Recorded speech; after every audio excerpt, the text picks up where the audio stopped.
welcome to my channel. I am Simran Sahani. तो all the class 10 students, today we will study class 10 English poem जिसका नाम है the ball poem. Okay, तो बहुत ही beautiful poem है ये the ball poem, और ये हमें हमारी लाइफ से रिलेटेड काफ़ी कुछ इंपॉर्टेंट सिखाने वाली है.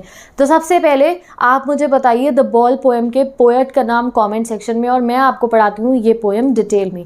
The ball poem. तो इस पोएम में क्या होने वाला है, एक छोटा सा बच्चा है, वो अपनी बॉल से खेल रहा है एंड देन सडनली क्या होता है, गलती से उसकी बॉल जो है बहुत ही ज़्यादा बाउंस करते हुए सड़क पे से कूदती कूदती कहाँ चली जाती है, पानी में जाके गिर जाती है. और अब वो बेचारा बच्चा जो है अपनी बॉल के जो है वापस नहीं ले सकता है, क्योंकि वो पानी में गिर गई है, वो उसको नहीं ले सकता है वापस. तो उस बच्चे को कैसा फील हो रहा होगा आप खुद समझिए. वो बहुत ज़्यादा सैड था क्योंकि उसे वो बॉल बहुत ज़्यादा प्यारी थी, वो उस वाली बॉल से बहुत ज़्यादा खेला था, हो सकता है उसकी बहुत सारी मेमोरीज हो उसके साथ में. तो जब उसकी बॉल पानी में गिर जाती है तो उसे बहुत बुरा फील होता है. अब वहीं पे ये सारा सिनेरियो जो है हमारे पोएट जो है साइड में खड़े होकर देख रहे होते हैं. बट देखो, अगर वो बड़े थे, पोएट तो बड़े थे ना, और वो एक छोटा सा बच्चा था, तो पोएट चाहते तो उस बच्चे को एक नई बॉल खरीद के दे देते कि अरे बेटा आप ये वाली बॉल ले लो, इससे खेल लो. बट वो कहते कि मैंने ऐसा कुछ नहीं करा. क्यों? क्योंकि यही चीज़ है, छोटी छोटी चीज़, जिससे हम अपने लाइफ के जो है लेसन समझते हैं. बेसिकली इस पोएम में हमें ये समझ में आएगा कि कभी ना कभी ऐसा हमारी लाइफ में हो सकता है कि जिस चीज़ से हमें प्यार हो, चाहे वो हमारा कोई पोजेशन हो, कोई मटीरियलिस्टिक चीज़ हो, या वो हमारा कोई रिलेशनशिप हो, वो हमसे दूर हो जाएगा. इस बहुत ही सुंदर पोएम है ये, समझिए इसकी वैल्यू. क्या कि अगर ऐसा हो कि कोई किसी चीज़ से आपको बहुत प्यार है, अगर आपसे वो दूर हो जाए तो आपको बहुत दुख होगा. सही बात है, आपको बहुत दुख होगा. बट आप लोगों को क्या है, उस दुख को एक्सेप्ट करके ग्रो करना पड़ेगा, मूव ऑन करना पड़ेगा और अपनी लाइफ आगे जीनी पड़ेगी. तभी जो पोएट हैं, जब बच्चे की बॉल जो है पानी में गिर जाती है, वो कहते हैं कि मैं उसे नई बॉल खरीद के नहीं देता हूँ. क्यों? क्योंकि वो जो है ये एक एक्सपीरियंस है उसके लिए कि लाइफ में ऐसा आगे भी होगा कि आज तो बॉल खोई है, कल को कोई और चीज़ भी उससे खो सकती है या उससे दूर जा सकती है. तो आज ही उसे ये लेसन मिल रहा है, उसे समझ में आ रहा है कि उसे जो है लाइफ में थोड़ा रिस्पॉन्सिबल रहना पड़ेगा, और ये दुख वो कभी भी लाइफ में जो है झेल सकता है, तो उसके लिए उसे रेडी रहना पड़ेगा. तो स्टार्ट करते हैं इस पोएम का detailed explanation.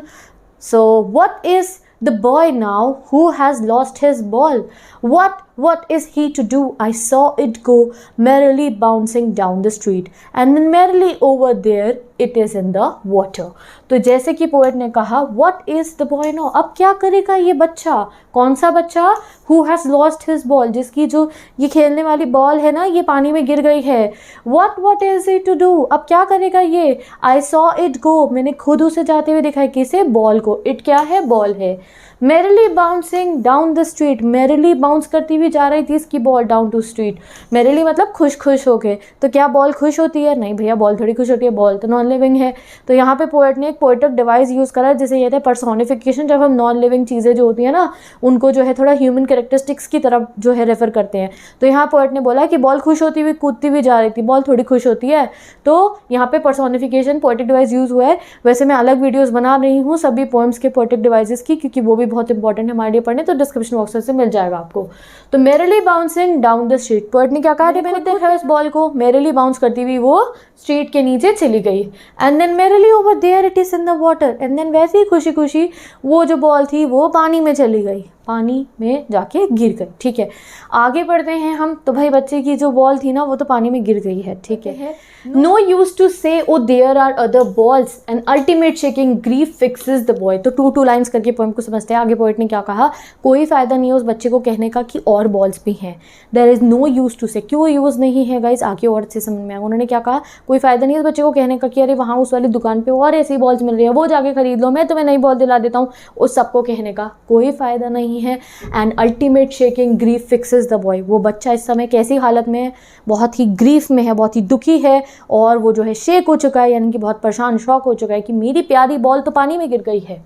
As he stands rigid, trembling, staring down all his young days into harbor where his ball went. कैसी कंडीशन है गाइज उसकी, ही स्टैंडिंग रिजिड. वो छोटा बच्चा है, जब उसकी पानी में बॉल गिर गई है ना, तो वो ऐसे रिजिड बिल्कुल स्ट्रेट खड़ा है, थोड़ा सा शिवर कर रहा है, थोड़ा सा काँप रहा है, और नीचे देख रहा है. कहाँ देख रहा है? उस हार्बर को. हार्बर क्या होता है? सी में जो है जहाँ पे शिप्स खड़े होते हैं ना, वो वाली जगह होती है हार्बर. यहाँ फोटो में देखो, तो वो देख रहा है उस जगह को जहाँ पे उसकी बॉल गिर गई है, और बॉल के साथ में उसके यंग डेज भी चले गए. अब यहाँ यंग यंग डेज से मतलब क्या है, यंग डेज से पोएट ये कहना चाह रहे हैं कि खाली उसकी बॉल ही पानी में नहीं गिरी है, वो बॉल जब उसको मिली होगी, ठीक है, शायद उसके बर्थडे पे उसे मिली हो, शायद उसके पेरेंट्स ने उसे दिलाई हो या उसे गिफ्ट में मिली हो, वो बॉल के साथ उसकी काफ़ी सारी यादें हैं, वो काफ़ी अपने फ्रेंड्स के साथ उसके बॉल से खेला होगा, अपने फैमिली मेम्बर्स के साथ वो उस बॉल से फुटबॉल खेली होगी, उसने बास्केटबॉल खेला होगा, एक्सेट्रा एक्सेट्रा, उसने काफ़ी कुछ जो है उस बॉल के साथ उसकी मेमोरीज़ है। अब वो बॉल उसकी पानी में जाके गिर गई है और वो कभी वापस उसे नहीं मिलेगी, तो वो डेस्परेटली बहुत ही परेशान होकर, शॉक होकर देख रहा है उस पानी को जहाँ उसके बॉल और सारे यंग डेज यानी कि जो मेमोरीज थी उस बॉल के साथ में वो भी गिर गई हैं। तो दोबारा समझिए, as he stands rigid trembling staring down all his young days into the harbour where his ball went. Okay, आगे पढ़ते हैं। I will not intrude on him, a dime another ball is worthless now. तो अब आगे poet क्या कहते हैं, I would not intrude on him, intrude मतलब जाके इंटरप्ट करना किसी को, ठीक है, तो वो कह रहे हैं मैं उसको जाके परेशान नहीं करूँगा। A dime another ball is useless या फिर वर्थलेस, यानी कि उसका कोई फ़ायदा नहीं है। वर्थलेस मतलब किसी चीज़ का यूजलेस होना, फ़ायदा ना होना।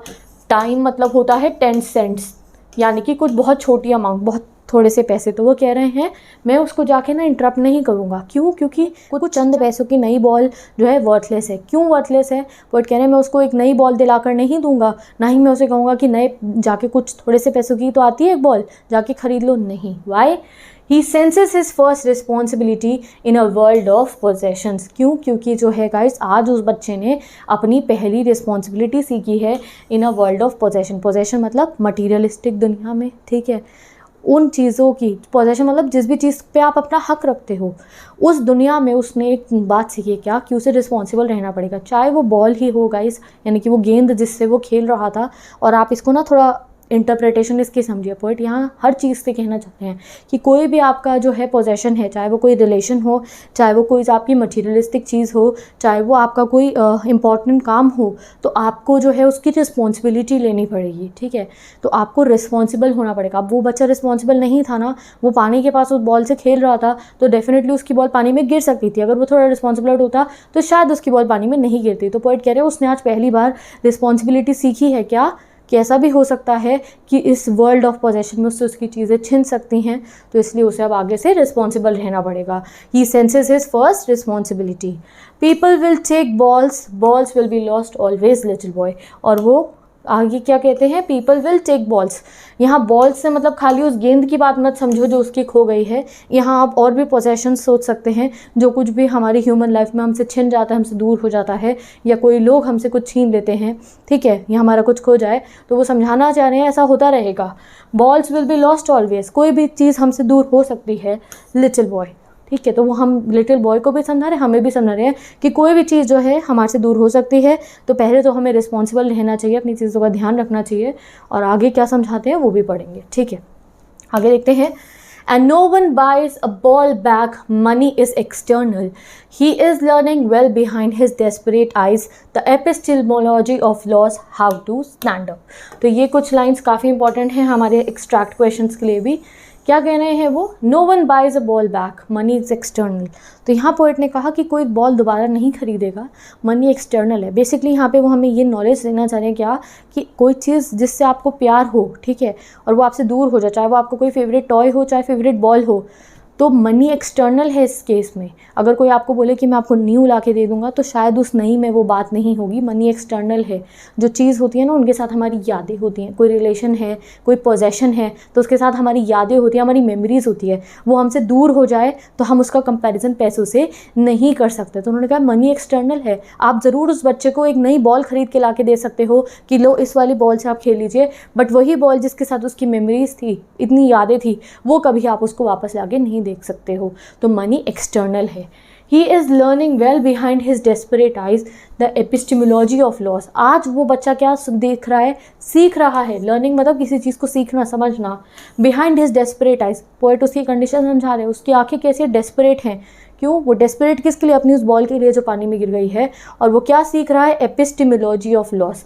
एपिस्टेमोलॉजी ग्रीक वर्ड से लिया गया है, इसका मतलब होता है किसी भी चीज़ की नॉलेज रखना, समझना।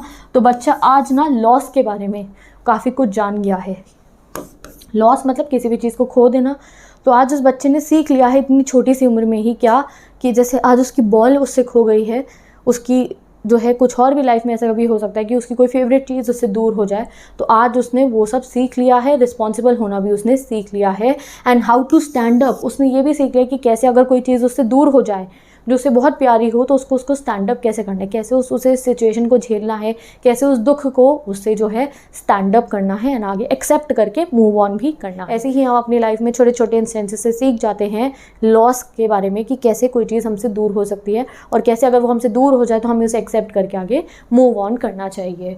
Knowing what every man must one day know and most know many days how to stand। और आगे पोएट ने क्या कहा, यही चीज़ जो है हर इंसान को जान लेनी चाहिए, हर इंसान को इस चीज़ को समझ लेना चाहिए, क्या, ये लॉस के बारे में कि ऐसा हो सकता है कि हमसे कोई चीज़ दूर हो जाए। और ये सब हम जानते भी हैं, धीरे धीरे जब हम बड़े होते हैं तो इन छोटे छोटे इंसिडेंट से हम ये सब बातें जान लेते हैं और इन्हीं सारे इंसिडेंट से जो है हमने स्टैंड अप करना सीख लिया है। यानी कि लाइफ में अगर कोई चीज़ हमसे दूर हो जाए तो हम भी धीरे धीरे उसको एक्सेप्ट करते हैं और आगे मूव ऑन करते हैं, ये चीज़ हमने भी सीख ली है।